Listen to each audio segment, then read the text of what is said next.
Nishaambiwa hivi, mwanamke mpumbavu atavunja ndio yake kwa mikono yake yeye mwenyewe. Wewe unataka kuona tena kweli bwana? Nenda bwana, nenda bwana, bila watu sitaki msamaha wako, mimi sio Mungu. Hebu nenda bwana.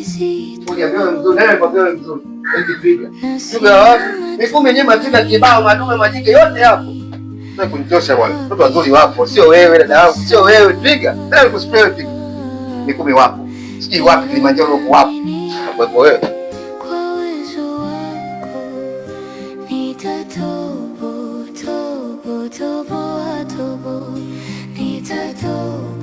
Na umetumeumbwa mateso kuhangaika. Salimu wetu mkubwa sasa hivi. Si ungesaidia kusuza vyombo pale. Bwana mama kimbia.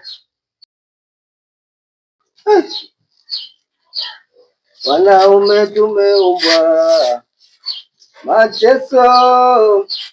mateso kuhangaika.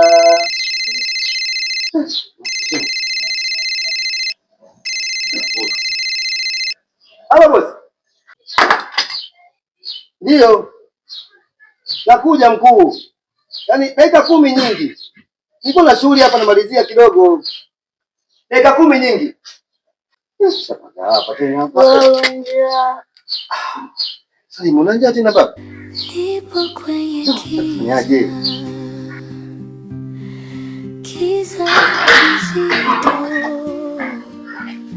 Na sina matumaini.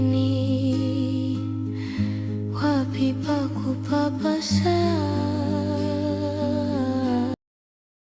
Umevunja mlango kwa kutegemea pazia. Ukiona makalia wana kazi, basi kalia kichwa. Sina maana ya kukufundisha, ila leo natamani niwe teacher. Mke ana umuhimu wake, hilo siwezi kukuficha. Mkeo unamfukuza kisa chumvi kazidisha, wakati ukirudi kazini unakuta wali, nazi na mchicha. Wakati huo nguo zote kafikicha, na usiku ukifika kwenye pachupachu wapekecha. Leo unamfukuza mkeo kisa chumvi kazidisha. Lo, sina maana ya kukufundisha, ila utachagua wewe kutoa au kuzidisha. Nipo kwenye kiza kizito, na sina matumaini. Wapi pa kupapasa? Ila naamini kwa uwezo wako nitatoboa.